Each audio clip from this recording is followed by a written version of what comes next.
안 나오는 거. 예. 16장. 예. 예수님과 그 종교 지도자의 이런 변론이 있죠. 종교 지도자들이 여기 보니까 바리새인과 사두개인들이 와서 원래 이 두 계층은 어울리지 않아요. 서로 싸우는 입장에 바리새인들은 부활을 믿었고 천사를 믿었고 사두개인들은 부활이 어디 있냐, 천사가 어디 있냐. 그들은 영적인 것을 무시하던 이 두 계층이 왔어요. 이제 그만큼 이 예수님을 이제 양쪽 다 공격을 하고 있는 건데 와서 뭐냐면 이제 표적 보이기를 청하니. 아니, 지금까지 한 게 다 표적인데 그걸 다 무시한 것 같지럼 표적 보이기를 청하니까 예수님이 뭐라고 말씀했냐면 너희가 이 저녁에 하늘이 붉으면 날이 좋겠다고 아침에 하늘이 붉고리면 오늘은 날이 굳겠다 하나니 너희가 날씨는 분별할 줄 알면서도 시대의 표적은 분별할 수 없느냐. 우리도 이렇게 하지 않아요? 보통 이렇게 구름이 잔뜩 끼면 오늘 비가 올 것 같다. 뭐 이렇게 우리가 좀 생각하는 것처럼 너희들이 이 시대를 잘 분간할 수 없느냐? 악하고 음란한 세대가 표적을 구하나 요나의 표적밖에 보여줄 표적이 없느니라 하시고 그들을 떠나시니라. 사실 이미 세례 요한이 와서 증언하셨잖아요.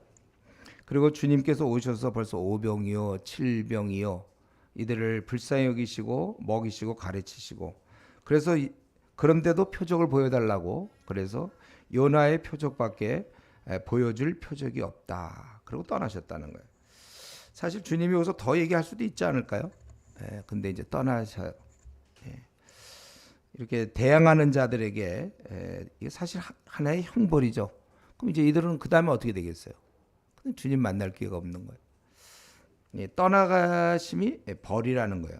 오히려 그 다음부터 보면 이제 더욱 제자들에게 집중하고 될 일에 투자하고 있죠.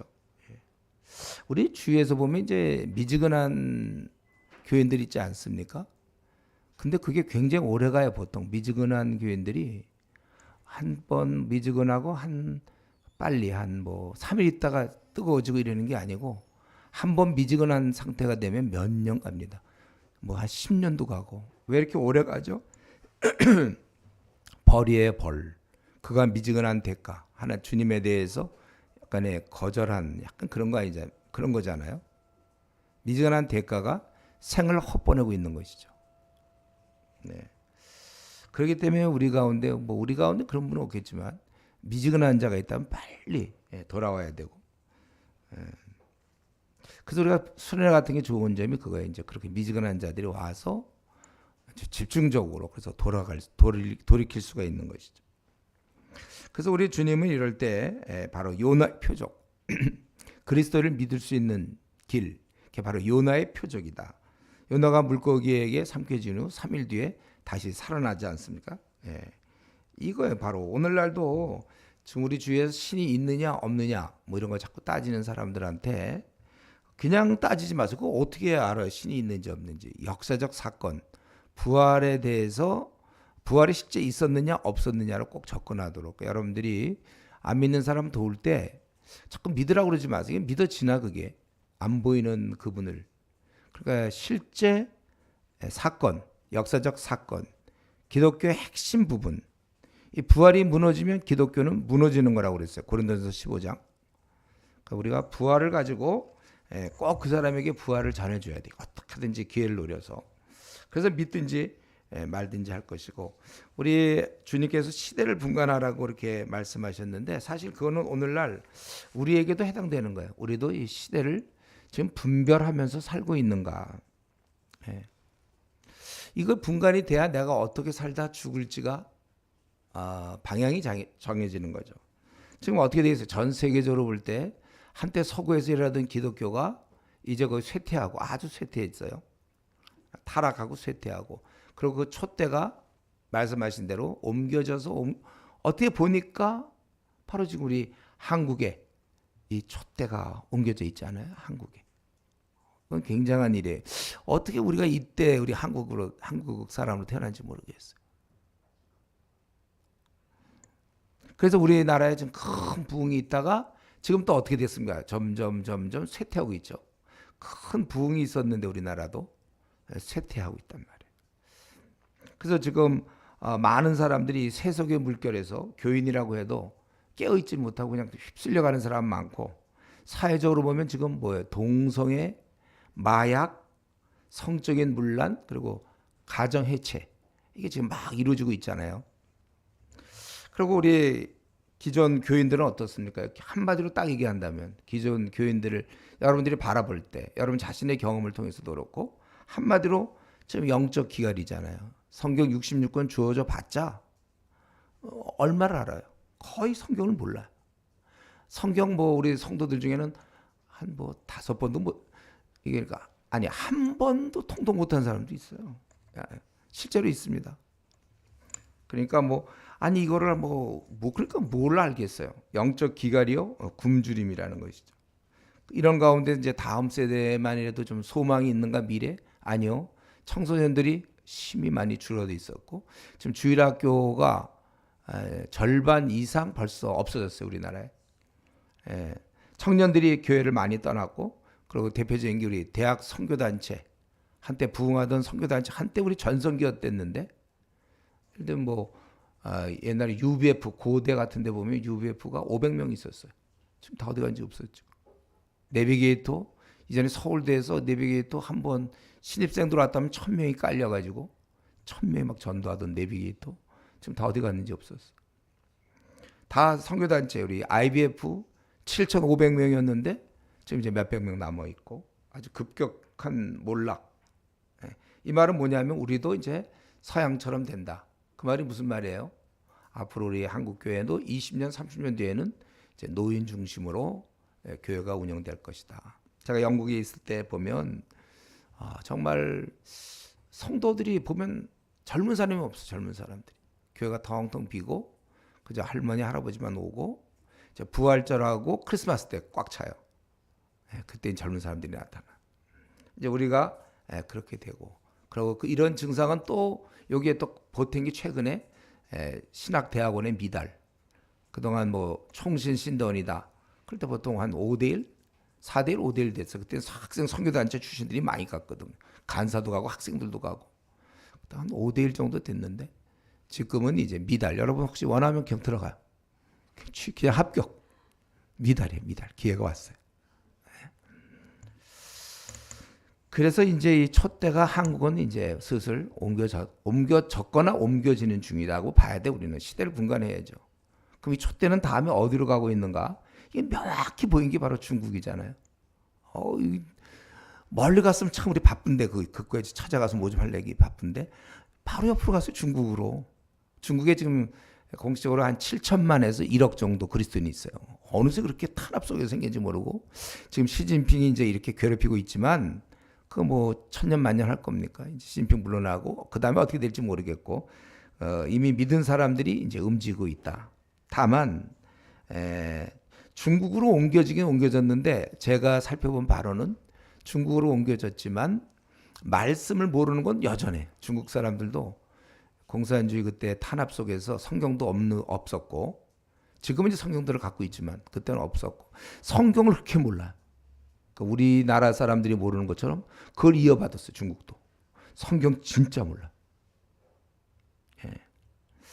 그래서 이게 큰 문제고 그래서 제가 이런 얘기하기 좀 그런가.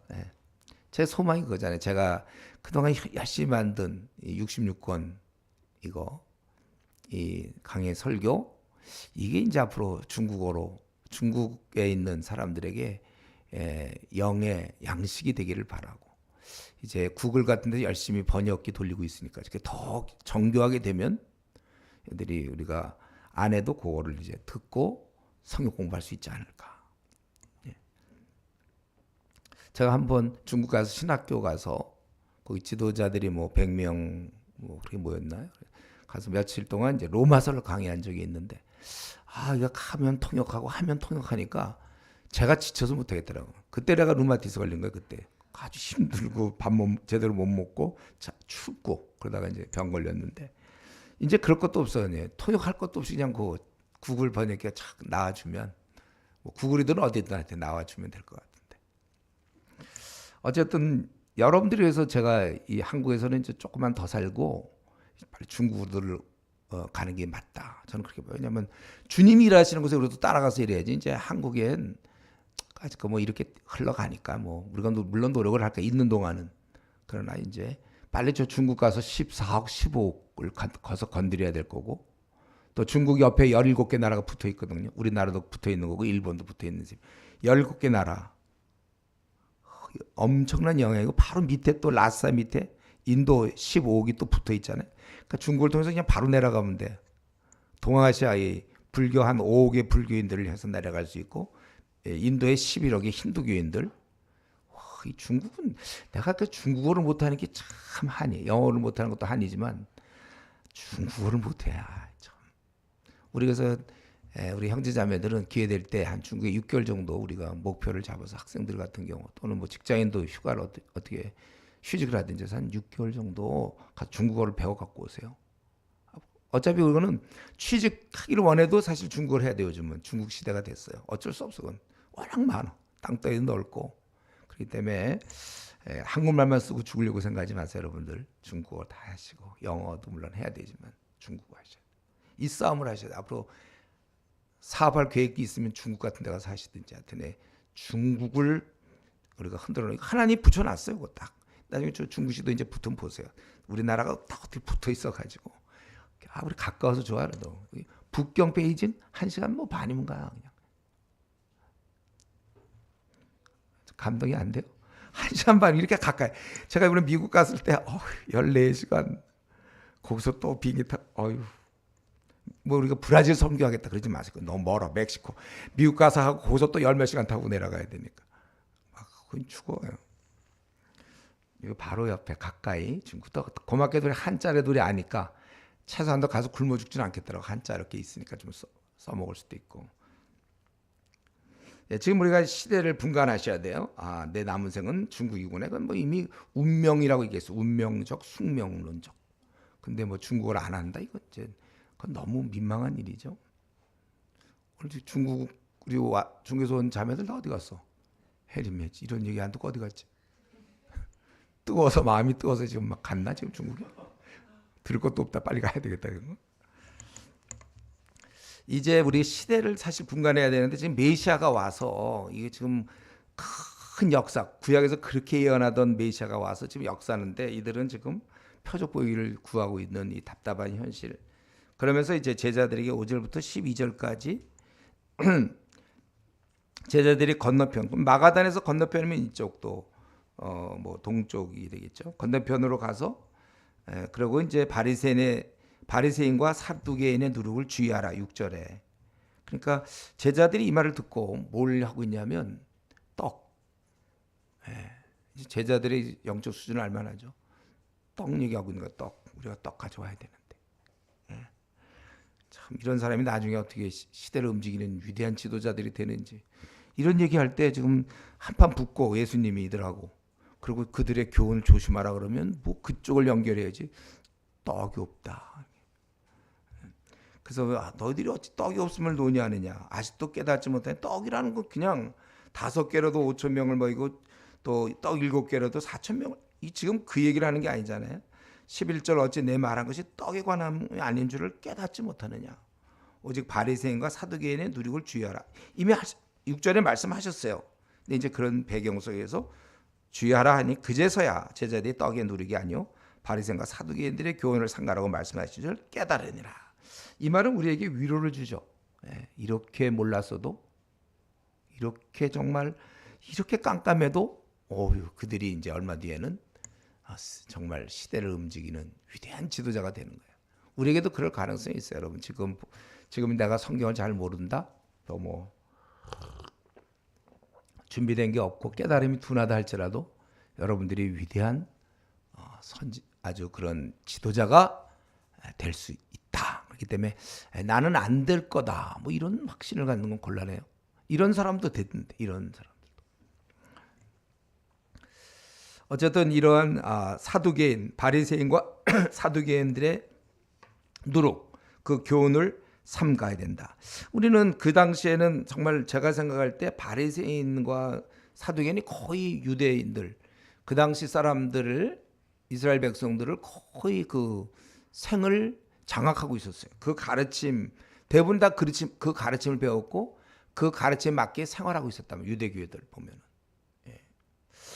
그럼 오늘날 우리는 뭘까요? 오늘날도 여전히 이런 거짓 잘못된 가르침이 있을 텐데 우리도 지금 요즘은 더 심해요. 온갖 가르침이 막 뒤범벅이 되어 있는 것이죠. 우리나라를 그래서 들여다보면 지금 대표적인 불교의 가르침 천만이 따르고 있고 또 카톨릭 천주교의 가르침 그리고 우리 기독교 중에 상당히 많은 부분은 이제 기복적인 거잖아요.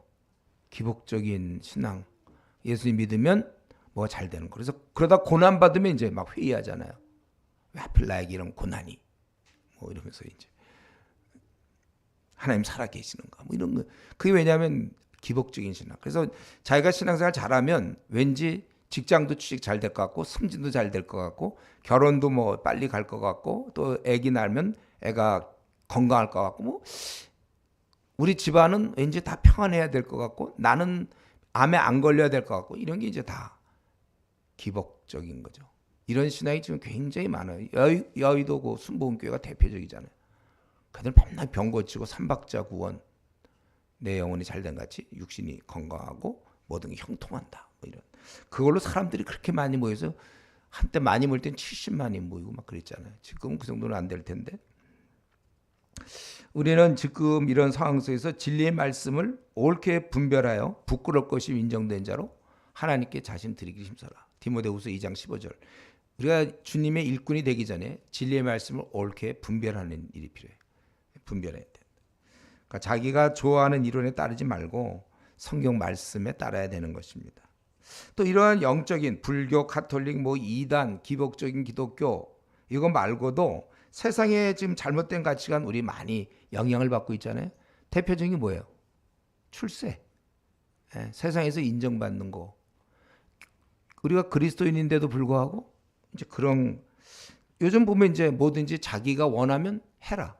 예, 아들의 그 인권, 자유 이런 게 되게 중요하잖아요. 지금 학벌 그리고 돈을 숭상하고 있어요. 다들 보면 잘 먹고 잘 살려고 하는 이 돈, 페미니즘, 또 동성애 이런 것들이 아주 성경적이지 않는 또 성적인 타락 그리고 엄마가 됐을 때 자녀를 키워야 되는데 자녀 방치 그걸 갖다가 이제 자기 완성이라고 생각해요. 자아 완성. 저는 이거 벌써 20년 전부터 30년 전부터 얘기했고 이전에 제가 그 이대 가서 한번 거기 대학생들한테 강의하다가 이런 얘기했다가 몰면 받을 뻔했잖아요. 그 여학생들한테. 완전히 애들은 뭐 그냥 그런데 우리 성교회는 그렇지 않고 집안일을 하라. 디도서에 보면 여성들에게 그 하나님 원하시는 왜냐하면 자녀 양육이라는 엄청난 것이 있는데 이걸 포기하고 자기 완성하지만 애는 뭐가 돼요? 정서는 어떻게 됩니까? 애는 엄마가 있어줘야 되는데. 그래서 얼마 전에도 누구랑 얘기를 했는데 엄마가 애들 두고 직장을 다니는 거예요. 뭐 넉넉한 집안인데도 불구하고 왜 자아 완성 이제 아내가 그래서 내가 그 형제한테 그랬어요. 네가 직장 그만둬라. 네가 그러면 자녀 키워라. 성경에 분명히 에베소 6장 4절 아비들아 엄마 아빠를 얘기하는 거죠. 할머니가 아니에요. 시엄마한테 맡기고 친정엄마한테 맡기고 자기 직장 다닌다. 이런 건 없어. 그래서 그럼 네가 아무리 직장이 좋아도 네가 그만둬라. 네 아내가 정말 자기 완성하라고 말을 안 들어 남편 말. 원래 그건 틀린 말이 원래 남편의 말을 들으라고 했죠. 죽게 하듯 순종해야 되는데 아내가 순종을 안 하는 거예요. 말을 안 들어. 그러니까 어떻게 하면 좋겠냐 나한테. 말을 안 듣니 아내가. 애는 어리고. 내가 그럼 네가 직장 그만둬라. 너라도 키워야지. 정서. 이게 지금 우리나라에 통합니까? 제가 이런 얘기했다간 또 어디 가서 또 여대 같은 데 가서 했다간 또 몰매 말지 몰라요. 살아가기 힘들어 그때는. 근데 우리가 이미 이런 것들이 다 이게 지금 시대가 주는 거예요. 옛날에 한참 유행했던 말이 주부 탈출. 탈출. 뭐 언제 가둬놨어 자기가 시집 오고서. 근데 한테는 주부 탈출 뭐 이런 게 있어서 야 이게 그런 게 이제 신문에 막 나오니까 이런 걸 좀 어떻게 막 우리 기독교인의 성경적 관점을 우리는 이걸 붙잡아야 돼요 여러분들이. 여기 우리도 모르게 많이 물들어요. 우리도 알게 모르게 이 시대에 좀 많이 여러분들 많이 물들었을 거예요. 크든 작든 이걸 이제 자꾸 또 우리 신앙의 세계에 들어와도 우리 서양의 신학자, 이 쇠퇴하던 서양의 신학자 책들이 우리나라에 너무 많이 들어와 있어요. 번역본들이.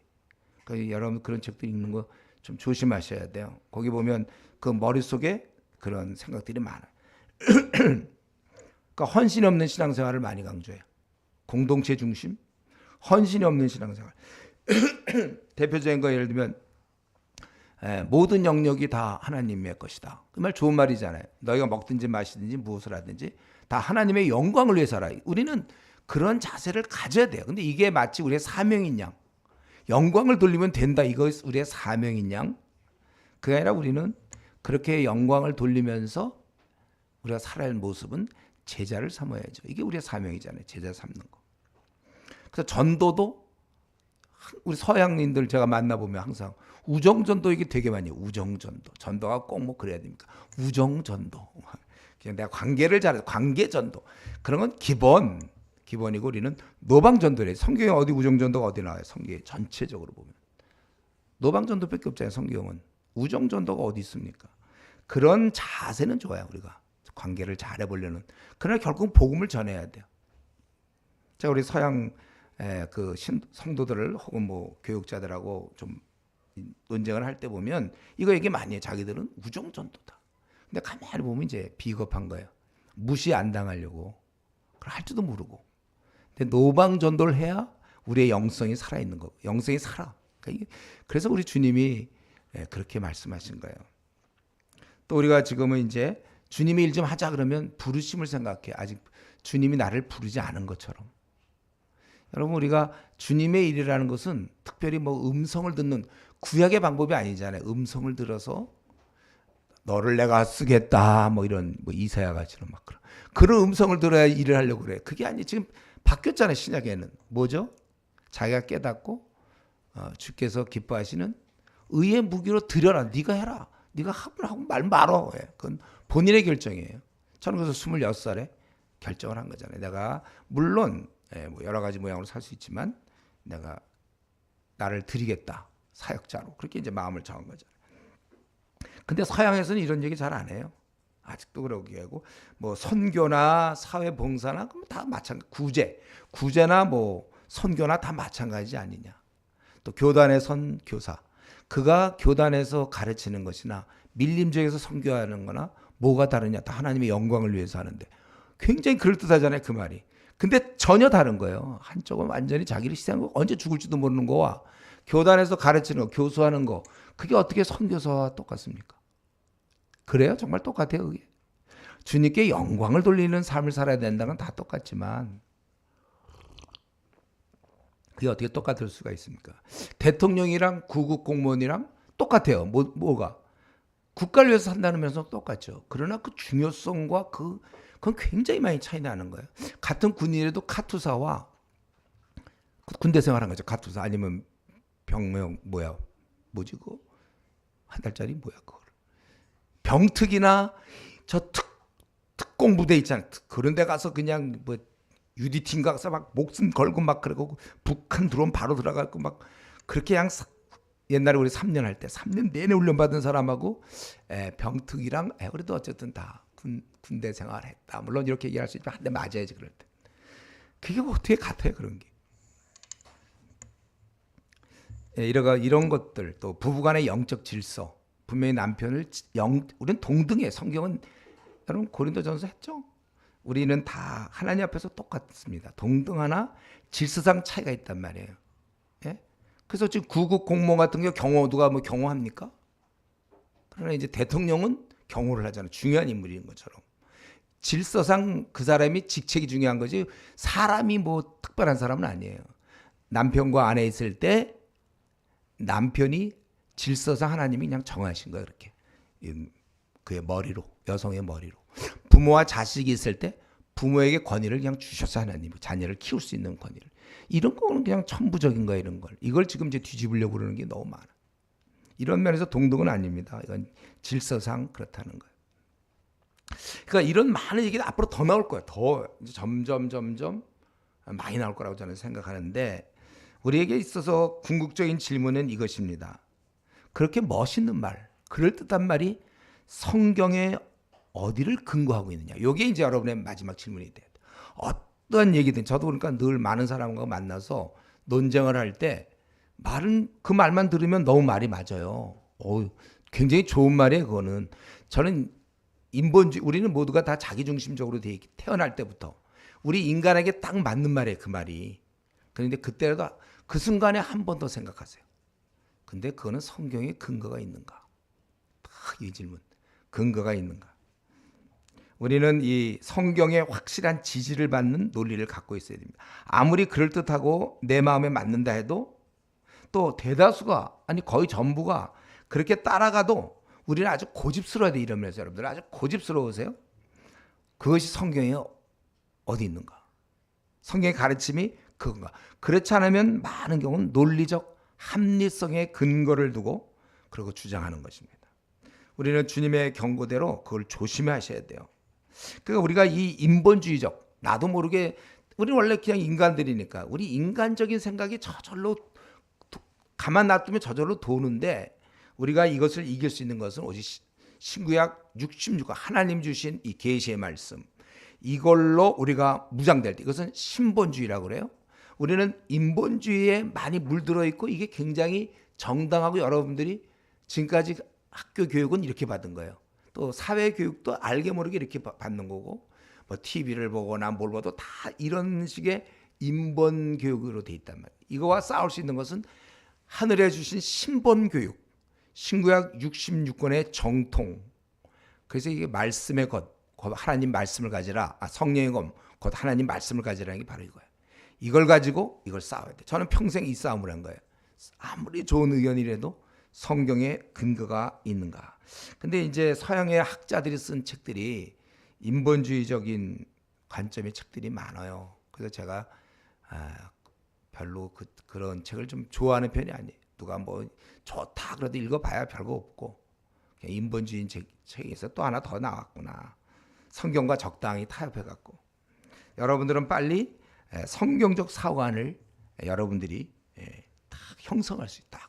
성경적 사고관을 딱 머릿속에 딱 넣어서 이제 진리를 파수하는 그런 시대 일꾼이 돼야 되는 것입니다. 한번 여러분들이 그런 말씀을 그런 각오를 하세요. 내가 젊을 때 성경에 대해서 내가 통달하여 앞으로 앞으로 더한 게 많이 나올 거예요. 그 기준이 되게 애매한 게 무지 많아요. 다 그러고 그럴듯하고 논리적이고 합리적이에요. 그러나 아니에요. 그러나 대다수가 찬성한데도 논리적이라 해서 꼭 그게 진리냐? 그렇지는 않다는 거죠. 바뀌어.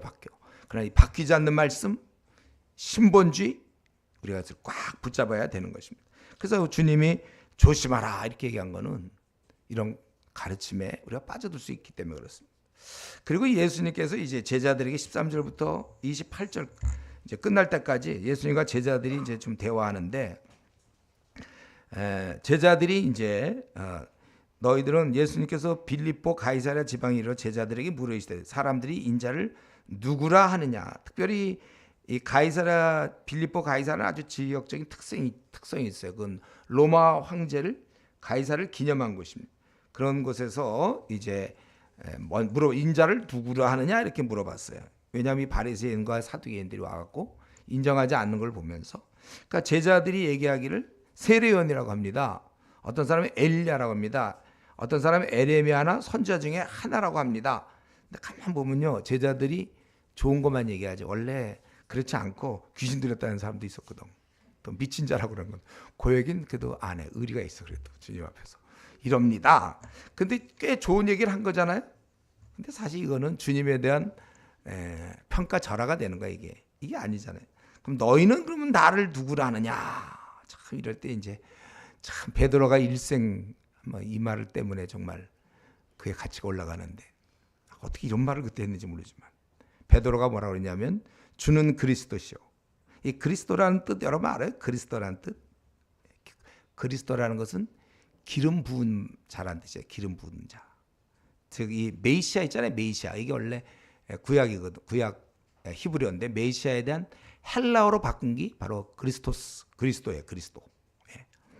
그래서 기름 부을 때는 왕이거나 선지자나 제사장 우리 주님이 이제 이게 다 이 역할을 다 감당하는 건데, 주는 그리스도시요 살아계신 하나님의 아들이다. 예. 우리 이미 14장 우리 이미 했죠. 33절에서 보면 그 바람이 막 불고 그럴 때 배에 올라타니까 바람을 그치게 하고, 그러니까 33절에 14장 33절에 보면 배에 있는 사람들이 예수께 절하며 이르되 진실로 하나님의 아들이소이다. 이렇게 그때는 고백했는데, 이때는 특별한 환경, 기적의 그런 기적에 압도당할 때잖아요. 예수님이 막 우리를 걷고 막 이렇게. 지금은 조용한 가운데, 자유로운 사색이 가능한 가운데 예수님을 하나님의 아들로 고백하는, 이건 너무나 아마 베드로도 자기 놀랬을걸요. 이런 얘기하고 어떻게 이렇게 잘 얘기했는지 몰라. 그래서 그때 예수께서 대답하여 이르시되 네게 복이 있다 바요나 시몬아. 이 바라는 게 그 아들, 요나의 아들 시몬이다 그거예요. 그래서 내가 복이 있도다. 이를 내게 알게 한 이는 혈육이 아니시고 이는 하늘에 계신 내 아버지시니라. 영적 지각이라는 건 원래 위로부터 주어지는 거지. 우리가 그냥 묵상해서 깨닫는 법은 없어요. 우리 불교는 이제 묵상해서 깨닫는 거고, 자기가 도를 턴 거고, 우리 위로 또 주어지는 것이죠. 또 내가 네게 이르노니 너는 베드로라. 내가 이 반석 위에 내 교회를 세우리니 음부의 권세가 이기지 못하리라. 이 구절 때문에 이제 천주교는 베드로 교황, 그렇죠? 그 이후로 쭉 내려와서 지금 교황이 이러한 권세를 갖고 있다는 거잖아요. 권세를 갖고 있다. 근데 그들이 좀 착각한 게 뭐예요? 베드로는 원래 페트로스, 이게 남성 명사예요. 남성. 헬라어는 남성, 여성, 중성이 있어요. 근데 여기는 남성이거든. 근데 이 교회를 세우니 음부의 권세가 이기지 못한다. 그럴 때 여기 이 반석 위에라고 할 때 반석은 페트라. 그건 여성을 얘기해. 전혀 다른 거잖아요, 지금. 그러면 지금 뭐 베드로가 할지, 원래 베드로가 반석이잖아요. 원래 돌. 그렇죠? 돌, 베드로. 근데 베드로에게 반석 위에 세운다는 건 그 신앙 고백을 얘기하는 것이지. 그러니까 만약에 진짜 베드로 위에 세운다면 그러면 이게 남성이 돼야 되잖아요. 근데 지금 베드로라는 남성인데 여성을 사용해 갖고 이 반석 위에 세운다. 전혀 맞지도 않는 거죠. 그에게 천국의 열쇠를, 권세의 상징이죠. 우리 칼빈 선생이 얘기한 것처럼 신적인 어떤 권위, 지식, 가르침과 연결되는 음부의 교회를 세우리니 음부의 권세가 이기지 못합니다. 그래서 실제로 이 베드로가 이 권세를 사용하여 이제 이스라엘의 성령이 임하실 때, 또 교회가 세워질 때, 그리고 고넬료 그 이방 교회가 세워질 때도 마찬가지로 사용된 거잖아요. 권세가 이기지. 내가 천국 열쇠를 내게 주리니 내가 땅에서 무엇이든지 매면 하늘에서도 매일 것이요 내가 땅에서 무엇이든지 풀면 하늘에서도 풀리리라 하시고. 그래서 이 구절을 가지고 때로는 어떤 목회자들이 막 권세를 부리는 경우가 있어요. 자기들이 마음껏. 이게 참 제가 이제 이전에 섬기던 거 아나톨레, 지금도 섬기고 있지만 그거를 이제 최근에 문제가 좀 생겼는데, 그 중에 이제 제 후임으로 맡았던 후임 대표가 좀 잘못돼서 그동안 우리가 한 10몇 년을 키웠는데 이 친구가 중간에 조금 바뀌어갖고, 그래갖고 교회를 세우고 그리고서 자기가 약간의 이런 권세 비슷하게, 교회가 이런 권세 막 함부로 막 그러니까 치리를 막 하고, 참 이게 심각한 문제인데 이 구절이 얼마나 지금 오용되는지 몰라요. 교회마다. 근데 이거는 매고 풀리는 거는 그게 아니고, 우리 많은 신학자들이 얘기하잖아요. 이 땅에서 주로 우리는 복음의 선포를 얘기해야 돼. 복음. 뭐냐면 땅에서 우리가 누구에게 복음을 전했죠. 그 영접하면 하늘나라에서도 그는 우리가 그냥 상징적으로 생명책에 그 이름이 기록되는 것이고, 그가 거절하면 그는 생명책에 이름이 기록되지 않고, 이런 식으로 우리가 이 복음과 관련된 거 그 이후에 보면 사실 실제로 이 땅에서 이런 일이 벌어지는데, 그래서 우리는 제일 먼저 뭐 칼빈이나 또 많은 우리 복음주의 신학자들이 얘기하죠. 이건 복음 선포로 보는 게 맞는 것이고, 조금 더 나간다면 이제 뭐 베드로가 유대와 이방 교회 그 기초, 아까 얘기한 사도행전 2장에서 이제 오순절 사건 하면서 교회가 세워지잖아요. 그거나 아니면 고넬료 이방 교회, 그때 처음 베드로가 사용되는 뭐 이런 거. 조금 더 나갈 수 있어요. 조금 더. 그거는 이제 우리 그때 고린도전서 5장에서 했잖아요. 바울 사도가 내가 그를 내어줬다. 사탄에게 내어줬다. 범죄자를 사탄에 내어주는. 그럼 내어주면 그는 정말 쫓겨나는 거예요. 약간의 그런 치리가 약간 들어가요. 사도행전 5장에서도 보면 아나니아 삽비라의 경우 베드로가 징벌하잖아요. 또 디도서 3장 10절에 보면 이단은 한두 번 훈계한 후 멀리하라. 이제 너희들이 한번 해보고 안 되면 그건 떠나면 그건 마찬가지. 하늘에서도 마찬가지고 그렇게 되는 거예요. 그래서 이에 제자들의 경고하사 자기가 그리스도인 것을 아무에게도 이르지 말라. 만약에 베드로에게 했다면 그 다음에 곧 이어서 베드로가 또 야단 맞는 장면 나오잖아요. 이건 말이 안 되는 거예요. 그리고 이제 21절부터 마지막 28절까지 보면 예수님께서 제자들에게 이제 고난을 얘기하시죠.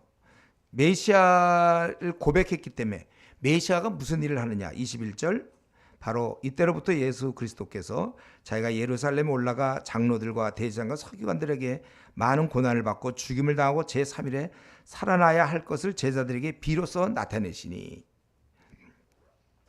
메시아에 대해서 오해하지 않도록. 메시아는 죽어야 되는 거예요. 그래서 자기가 죽은 다음에 3일 만에 살아나겠다니까 베드로가 예수를 붙들고 항변하여, 아주 그거는 책망, 리비우크 있죠. 영어로 리비우크. 아주 그 책망하는 거, 책망. 야단치는 거. 아니 지금 메시아인데 말이지. 이렇게 뭐 고난을 받고 죽어야 되고 이건 도저히 생각이 될 수가 없어요. 그러니까 그리 말라고 얘기하는 거죠. 이 일이 결코 죽게 미치지 아니하리라. 여기 보면 항변하였다고 그랬어요. 아주 그런 불평을 토하는 그런 자세로, 야단치는 자세로. 그러니까 예수님께서 돌이키시며 베드로에게 이르시되 사탄아 내 뒤로 물러가라. 너는 나를 넘어지게 하는 자로다. 네가 하나님의 일을 생각지 아니하고 도리어 사람의 일을 생각하는도다. 뭐 베드로의 입장에서는 스승이 죽는다고 그러니까 맞고자 하는 것은 굉장히 의리 있는 행동 같지만, 그러나 이 배후에는 악한 자가 제자를 통해서 죽지 못하도록 그렇게 하는 것이죠.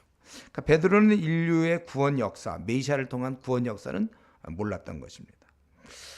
여기서 보면 베드로의 무지가 드러나지만 그것보다는 예수님의 그 분명하고 단호한 결정, 우리 온 인류를 위해서 십자가를 지시려는, 이게 굉장히 분명히 드러나죠. 타협이라는 건 없어요. 여기서 그 말을 듣고 뭐 주저함 같은 거 없습니다.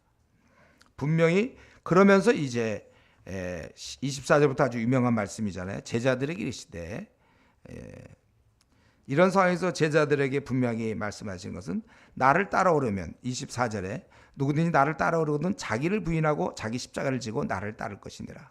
누구든지 제 목숨을 구원하고자 하면 잃을 것이요 누구든지 나를 위해 제 목숨을 잃으면 찾으리라. 사람이 만일 온 천하를 얻고도 제 목숨을 잃으면 무엇이 유익하리요?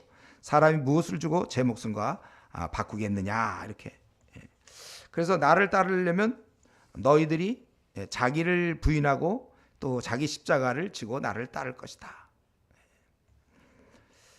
그리고 27절 28절에 보면 이제 인자가 내가 올 것이다. 그때 내가 갚아줄 것이며, 28절에 너희들 인자가 왕권을 가지고 오는 것을 볼 자도 있느니라.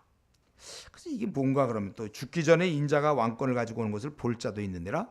그래서 17장에 연결해 보니까 어떤 사람은 이거 잘못 생각한 건데 뭐냐면 초막 그 짓는 거, 그 변화선 사건이다. 근데 그거는 아니고, 여기 죽기 전에 뭐 바로 여세오에 벌어지는데 그게 아니고, 이거는 이제 인자가 왕권을 갖고 있는 거, 그 교회잖아요. 교회의 탄생.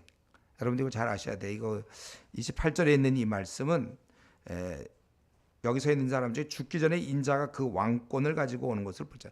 우리 주님은 이 세상은 세상 임금이 다스리고 있지만, 그러나 우리 믿는 자의 주인이신 왕이신 주님이 다스린다. 그 교회의 탄생을 우리가 볼 수 있다 그것입니다. 근데 여기서 중요한 건 이제 그것보다는 지금 여기 주님을 우리가 따를 때 메시아다. 우리도 그렇게 고백하잖아요. 예수님을 주님이라고 고백하는데 어떠한 자세로 우리가 따라야 되는가? 오늘 이 두 가지 말씀이 중요해요. 그것은 첫째는 자기 부인이 있어야 돼. 주님을 따를 때 한번 여러분들 생각하세요. 내가 지금 주님을 따르고 있는데 어떤 자세로 따르는가? 우리 주님은 이걸 요구하셨어요. 딱 두 가지. 자기 부인.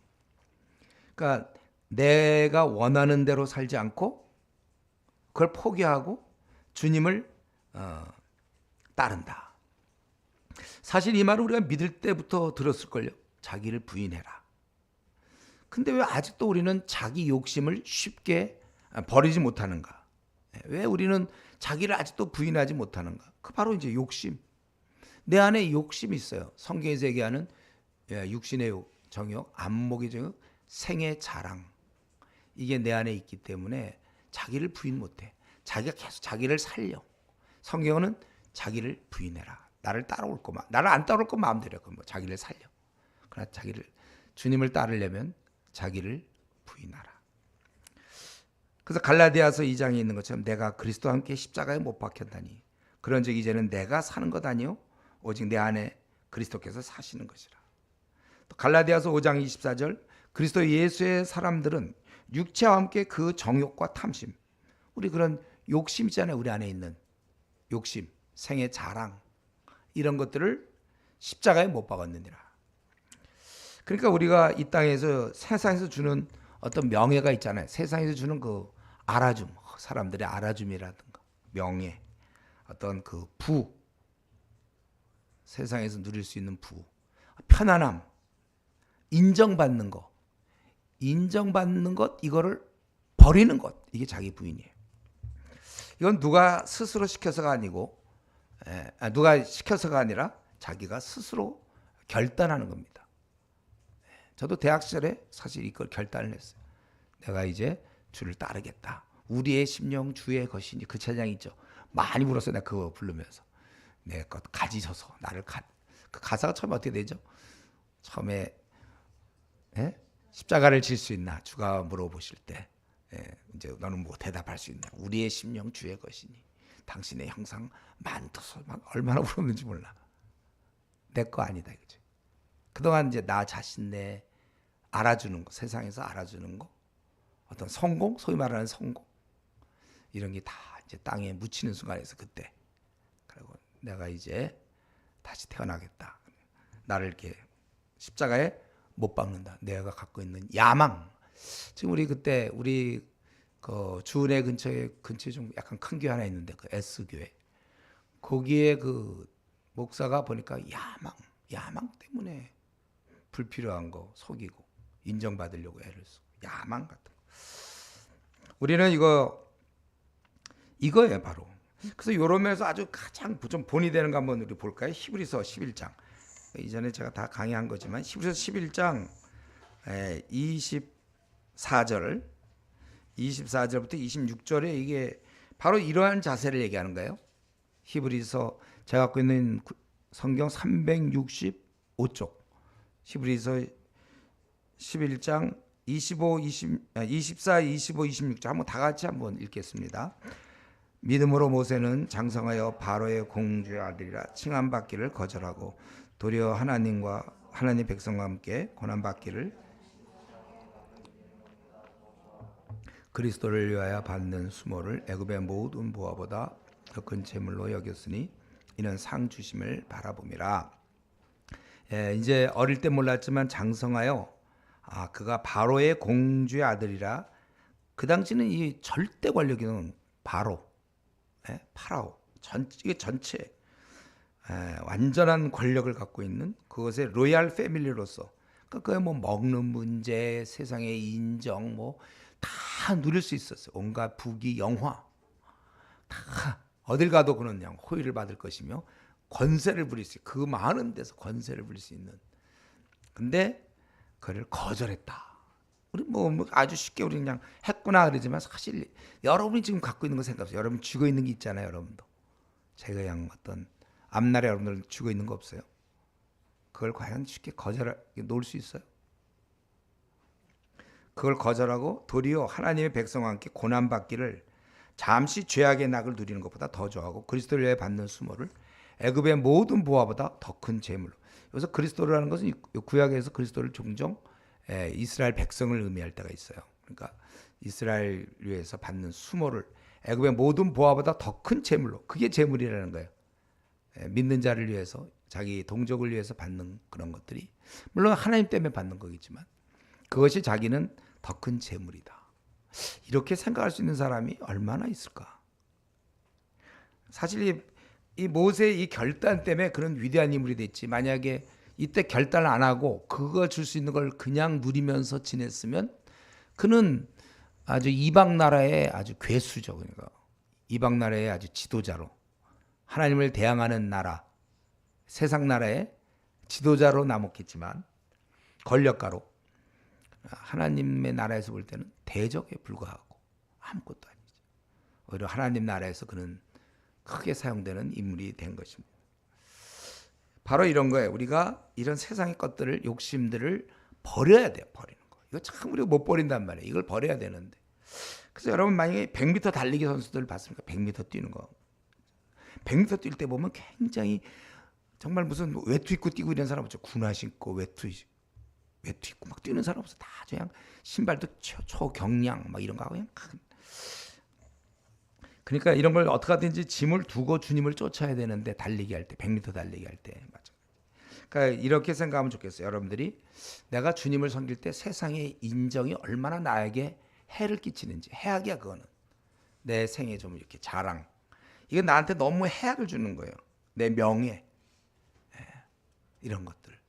그러니까 이런 걸 그냥 제가 숫자로 좀 계산해 드릴게요. 한 30kg짜리라고 생각하면 돼요. 그러니까 여러분들이 100m 뛰어야 되는데 30kg, 한 쌀 20kg, 그거보다 좀 40kg라고 할 거였나? 쌀 포대 2개 양쪽에 메고 뛰면 속력 잘 나오겠습니까? 예?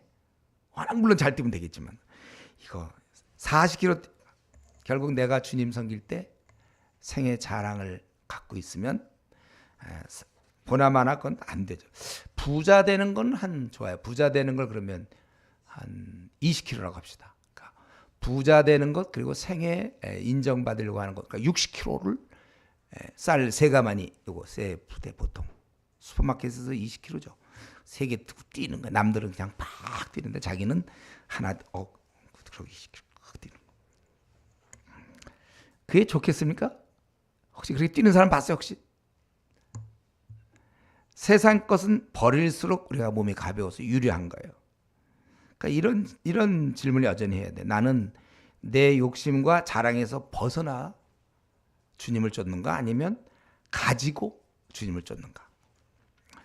이전에 그 좋은 그 예가 있었는데, 이게 뭐 어디서, 나도 이전에 어릴 때 듣고 자란 거지만은, 그 원숭이를 어느 민족, 어느 부족은 아프리카인지 어디 원숭이 잡는 법이 있대요. 뭐냐면 이렇게 그 뭐라 그래, 호로병 같은 거 있잖아요. 이런. 그래서 그거 갖다 이제 딱 어떻게 묶어갖고 안 움직이게끔 딱 이제 뭐 시멘을 어떻게 발라든지 해갖고 거기다가 먹을 걸 집어넣으면 원숭이가 그걸 이제 냄새 맡고 가가지고 그걸 집었는데 손이 들어가. 그러면 이제 이걸 빼야 되잖아요. 근데 이게 안 나와요. 그럼 이걸 포기하고 빼면 되는데 계속 붙잡는 거예요. 그래갖고 이제 사람한테 붙잡히는 거예요. 잡히는 거예요. 그래가지고. 왜냐면 이게 못 나가고 있으니까. 이게.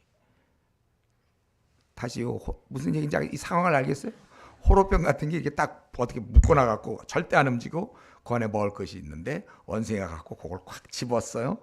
자기 이제 도망가야 되거든. 사람도 오고 막 도망가야 되는데 그걸 못 놓으니까 주먹이 안 나가. 이렇게 할 때 들어가는데 이렇게 할 때 안 나가. 그래서 잡는데요. 한번 그런 장면 한번 봤으면 좋을 것 같은데. 예. 그래, 이거 잡은 손만 피면 그의 영혼은, 우리는 한번 멋지게 모세처럼 살 수 있는데, 그걸 붙잡는 바람에 세상이 계속 질질 끌어가기 때문에 마음에 평안도 없고 기쁨도 없고, 오직 그 생의 자랑에 자기를 희생시키는 거죠. 자기를 소모시키는 거예요. 자기 생을 망가뜨리는 거예요. 그걸 세상은 박수치고 있는 거죠. 훌륭하다. 대단하다. 세상은 그걸 박수치고 훌륭하다 그러고, 자기는 이제 자기 원래 그렇게 살 게 아니었는데, 모세는 그렇게 살 게 아니었는데 그냥 로얄 패밀리로 온갖 부귀영화를 누리는 거, 바로 그것입니다. 지금 얼마나 이 주식, 코인 뭐 이런 것 때문에 이걸 뛰어든 사람들은 얼마나 많은 사람들이 잠 못 이루며 고생합니까?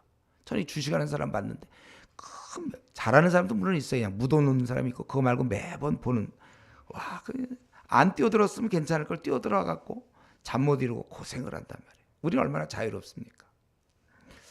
여러분 우리가 찬양할 때 뭐 이 땅에 바랄 건 무행가 뭐 그랬잖아요. 뭘 이 땅에서 원합니까?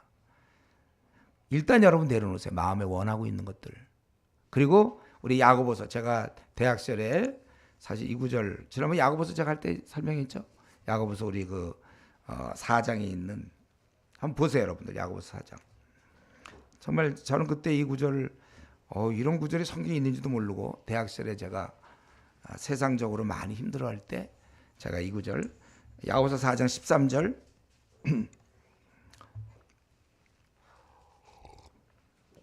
들으라 너희 중에 말하기를 오늘이나 내일이나 우리가 어떤 도시에 가서 1년을 머물며 장사하여 이익을 보리라 하는 자더라. 뭐 이거 계획은 괜찮은 것 같죠? 1년을 머물며 내가 장사해서 한번 이익 좀 봐야 되겠다.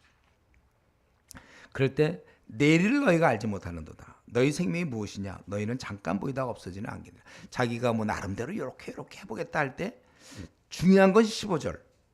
너희가 이렇게 얘기해야 돼요. 주의 뜻이면 우리가 그것도 하고 살기도 하고 이것저것을 하리라 할 것이거늘. 주의 뜻이면 그렇게 추진을 해 나가야 되는데 그게 아니라 16절 이제도 너희가 허탄한 자랑을 하니 그러한 자랑은 다 악한 것이라. 그러므로 사람이 선을 행할 줄 알고도 행하지 아니하면 죄니라. 저는 대학 시절에 사실 고지론의 영향을 받은 사람이에요. 고지론.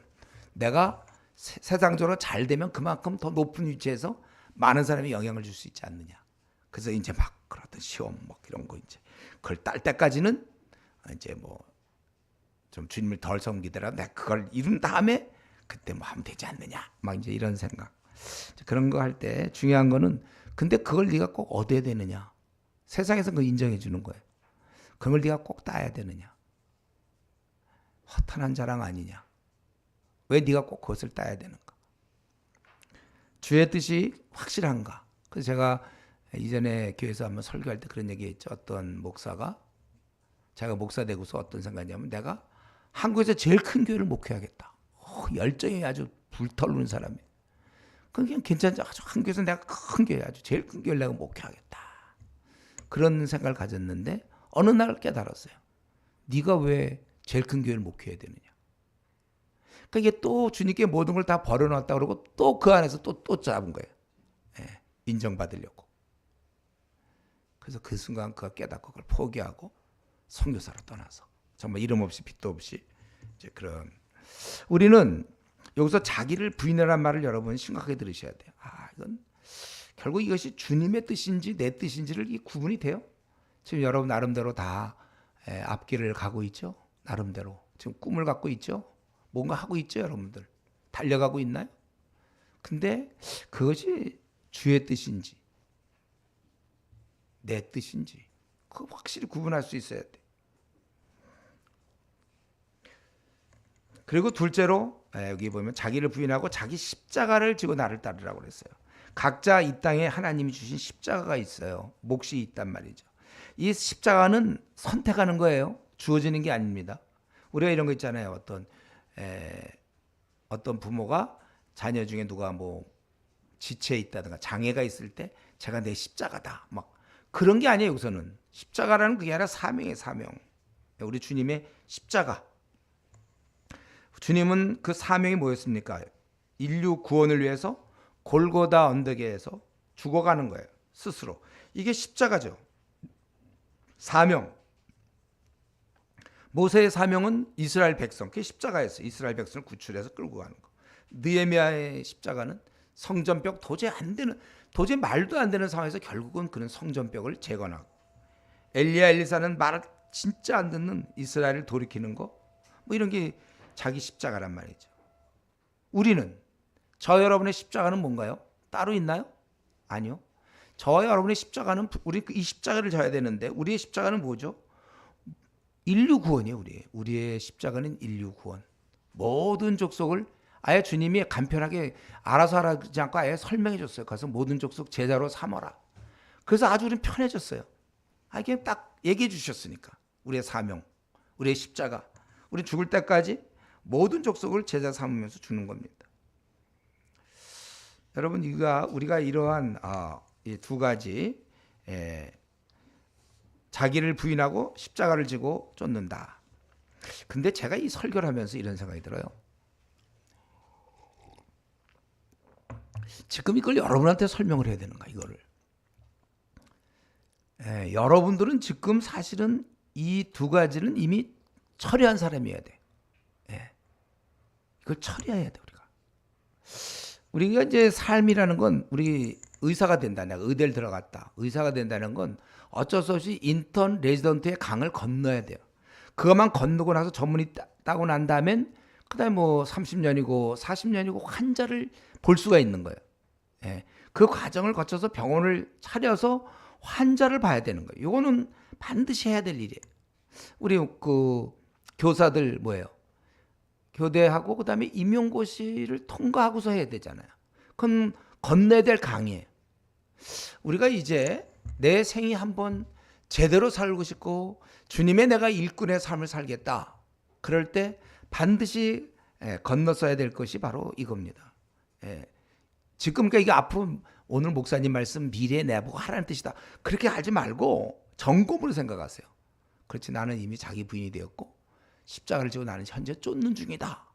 분명히 우리가 그렇게 돼 있어야지. 이런 설교 들을 때마다 항상 나도 이제 자기를 부인하고 십자가를 쫓.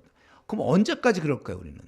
언제까지 의대만 다녀? 지금 50살 될 때까지 계속 의대 다니고 인터넷은 내가 건너야 될 강이구나. 또 그러고 있으면 빨리 건너서 빨리 환자 치료해야지. 이제 60대고 환갑지나 그러면 이제 언제 환자 치료할 거예요? 우리가 지금쯤, 아니면 지금 현재 혹시 안 되는 사람이 있는지 모르지만 지금쯤은 이제 넉넉히 이 강을 건너서 이제부터 우리는 많은 사람을 돌보기 시작하는 건데, 돌봐야지 우리가. 이 설교 들으면서 자기를 부인해야 되고 나를 따라. 아직 이제 준비 안 된 사람은 그래야 될 거고, 오히려 우리는 감사합니다 하나님, 내가 이 강을 건너서. 맞습니다, 저는 욕심 없습니다. 이 땅에 내가 무슨 욕심이 있어요? 부자 되기 원합니까? 아니면 세상에 인정받기 원합니까? 뭐 PhD 되길 원합니까? 5개국에 능통한 뭐 통역사가 되길 원합니까? 아니면 뭐 손흥민처럼 좀 축구 좀 꿈꾸고 있어요? 우리가 뭐가 이 땅에서 원하는 게 뭐 있어요? 다 이 땅에 거 땅에 묻고, 우리는 욕심도 없어요. 그리고 우리는 십자가를 지고, 다른 사람이 어떻게든 나는 십자가를 지고 주님을 쫓겠다. 주님이 나를 따라올 때 아예 두 가지를 제시했는데, 지금쯤 아직도 이거 가지고 결단해야 된다 이러지 말고 이미 다 여러분 통과되길 바라요. 통과됐어야 되길 바라고, 아직 통과하지 못한 사람들은 그렇다면은 참 안타까운 마음을 가져야죠. 어째서 이런 설교 벌써 이거 교회 다닌 지 몇 년째인데 아직도 이거, 의대 지금 언제쯤 졸업했는데 아직도 인터넷도 못하고 있냐 이거예요. 빨리 그걸 통과해야 마음껏 사람 환자를 치료할 거 아니에요. 자기 꿈을 실현하는 거 아닙니까? 우리 그리스도인으로서, 주님을 따르는 자로서는 자기를 부인하고 십자가 지는 이 문제 갖고 지금 헤매고 있지 마세요, 여러분들. 너무 제가 좀 높은 여러분 너무 높게 보고 있나? 이래야 되는 거예요, 원래. 아직도 이 문제 갖고 밤낮 시달리면 마음의 평안도 없어요, 이러면. 그래서 이런 삶을 살기 때문에 그런 사람들은 27절, 인자가 아버지의 영광으로 그 천사들 함께 오리니 그때 각 사람 행한 대로 갚으리라. 이거 참 27절에 있는 게 얼마나 감사한지 몰라요. 그러니까 우리 26절까지 쫙 만나고, 그래요, 제가 지금 그렇게 살고 있는데요. 이런 사람은 이제 27절, 영광으로 천사와 함께 오리니. 그거 천사 한 번 본 적 없죠, 여러분들. 천사는 기본이고 주님이 이제 오신다는 거예요. 그러면서 행한 대로 갚는다. 칭찬해 주실 거라 이거죠, 우리. 그래서 우리는 이런 삶을 살고 있다면, 자기 부인과 이 땅에서 내가 그래, 인정받는 거 없어도 되고, 돈 없어도 되고, 뭐 생애 자랑 필요 없어, 멋있는 목사, 아니면 멋있는 다 그런 거 필요 없어요. 성공한 목사 이런 거 다 필요 없어요. 우리 할 때 이제 이렇게 이런 삶을 살고 있다면 당연히 27절로 연결돼야 되는 거예요. 주님 만날 것을 기대해야 됩니다. 만약에 주님을 만나 칭찬받을 것을 별로 생각하지 못하고, 그렇다면 주님 때문에 고난받는 것만 보기 때문에 힘든 거예요. 왜 우리 이렇게 살아야 되는가? 난 왜 지금 대학생으로서, 혹은 대학원생으로서, 또 직장인으로서 나는 왜 지금 이렇게 살아야 되죠? 그래서 우리는 이 길을 가는 게 힘들어. 이슈 참 이제 아직 몰라서 그렇죠. 여러분들 앞으로 고생이 훤해. 그냥 수많은 이제 우리를 괴롭힐 사람들 기다리고 있어 이 땅에. 그들 한 명 한 명 도와서 그냥 참 난제야 난제. 또 점점 우리 이 시대는 성격적으로 문제들이 많잖아요. 그거 다 도와줘야 되고 어린 사람 도와줘야 되고 진리를 알지 못하는 사람 도와야 되고 더 세상은 이렇게 갈 것이고 막 그럴 때 여러분 근데 우리가 이런 이슈를 하면서 우리는 27절 우리가 힘들 때 그걸 생각해야 돼요. 그래서 만약에 우리가 주님 때문에 고생만 하면 참 그 길을 잘 가기가 어려워요. 혹시 그냥 가긴 가지만 마지 못해 가는 거죠. 기쁨이 없을 수 있단 말이에요. 이슈 교회 딴 사람들은 교회만 다니고 자기 직장 생활, 학교 생활하고 재밌게 지내는데 나는 또 이슈도 하고 막. 그래서 마지 못해서 하라니까 가서 모든 족속 제자 삼으라고 그랬으니까 그냥 하긴 해. 어쩌다 내가 이슈 걸려 들어가지고 기쁨 없이 만약에 27절이 없다면 이 주님 배울 날에 대한 기대감 저는 이제 이게 있으니까 참 좋죠. 현재 고단하고 피곤한 삶을 살아도 이것이 나를 압도하고 있는 거야. 나를 이거야. 그날 주님께서 나한테 행한 대로 갚으신다고 그랬잖아요. 주님이 그때 나한테 뭐라고 말씀하실까? 요거 뭐라고 말씀하실지 궁금하다. 아주 그냥 궁금해. 뭐라고 진짜 주님 나 딱 만났을 때 뭐라고 나한테 말씀하실까? 어떻게 칭찬하실까? 나한테 내가 생각하던 대로 그렇게 나한테 말씀하실까? 난 나름대로 주님께 충성하는데 주님도 나랑 생각이 비슷할까? 아주 궁금해. 아주 궁금해. 이렇게 궁금해. 여러분들도 궁금해요? 하나도 안 궁금해? 궁금하죠, 여러분들? 여러분이 궁금하다면 제가 얘기할게요. 제대로 신앙생활의 길에 들어선 거예요. 주님 따르고 있는 거예요. 근데 이런 거 할 때 하나도 안 궁금해. 기대가 안 돼. 그냥 27절 나왔구나. 그래, 뭐 그러겠지. 궁금함과 기대가 없는 자, 그는 좀 안 된 말이지만 아직도 세상의 깊은 잠을 자고 있는 중이에요. 깨세요. 깊은 잠을 자고 있는. 이게 어떻게 안 궁금합니까? 이게 우리가 이건데. 아니 그 집이 어렵고 그런데 월급쟁이인데 그 월급날 안 기다려. 지금 막 겨우 카드빚 있고 그래서 빨리 받아서 갚아야 되는데 그거 안 기다리. 여러분들 그런 생활 잘 안 해봤네. 생활을 해보세요 나중에. 아이고 이거 월급 받아가지고 그냥 다 써버리고 이제 또 언제 월급날인가. 혹시 용돈 받아요 부모님께? 그 용돈 받는 날을 기다리지 않을까? 몰라 안 기다려도 관계없고 어쨌든 이거 참 이 궁금함 기다림 이거 우리가 꼭 갖고 있어야 돼요. 이거 없으면 우리는 힘들어요. 만약에 우리가 이런 궁금함이 없다면 글쎄 영혼은 구원받았을 거예요. 영혼은. 근데 이 삶은 구원받지 못해요. 아니 삶은 영혼은 구원받았는데 이제 펼쳐지는 구원받은 자로서의 삶은 그거는 그냥 묻어놓은 거죠. 그렇게 살 수 있어 멋지게 살 수 있었는데 그냥 놓쳐버린 것입니다. 그리고 오히려 세상 사람처럼 이 땅에서 붙은 욕심과 이 땅에서 주는 생의 자랑 성경이 분명히 그랬잖아요. 눈에 이 모든 것들이 세상의 모든 것들은 육신의 전혀 안 보이죠. 이 생의 자랑이라.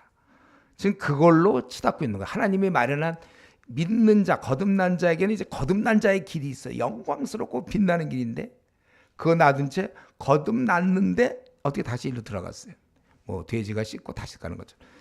다시 가갖고 이 땅에서 그저 생의 자랑, 알아주는 거, 인정받는 거, 내 마음의 욕심, 잘 먹고 잘 사, 뭐 이런 쪽으로 참 서러운 인생이 된 겁니다. 그러면 빛나는 인생 대신 초라한 인생이 된 것이죠.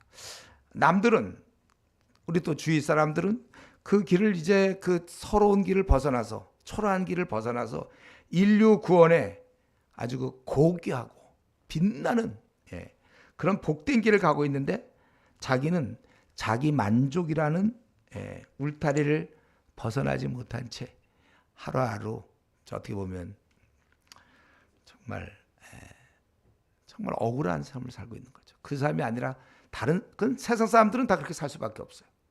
그러나 우리는 인류 구원의 길을 하나님이 주셨는데 그런 삶을 못 살고 있는 것이죠. 한번 그런 경우에 빨리 내가 인터레이전트사를 그걸 수료하고 끈을 내고 과정을 끝내고 빨리 환자를 돌봐야 되는 것처럼 여러분들이 자기 만족과 욕심, 생애 자랑을 빨리 덮고 이제 마음껏 온 인류의 구원을 이미 앞서가신 주님, 또 많은 우리 신앙의 선배들이 갔던 길, 어떤 형태일지 모르지만 우리가 그러한 삶을 살다가 한 번 남은 생 좀 멋지게 살다가 우리가 주님을 만나야 되는 것입니다. 지금 제가 오늘 드린 말씀이 여러분 생활을 좀 비참하게 하려는 게 아니에요. 이게 근데 너무 힘든 말씀한다. 이건 자기가 지금 잘못 알고 있어서 그래. 제대로 깨닫는 자는 지금 이게 얼마나 정말 다른 길, 주님이 제시한 길을 설명하고 있다.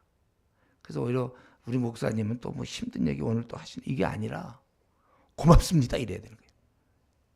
여러분 이런 길을 다시 한번 일깨워 주시니 감사합니다. 그래서 내 남은 생 나도 자기를 부인하고 십자가 져는 거 이게 주님이 제시한 너무나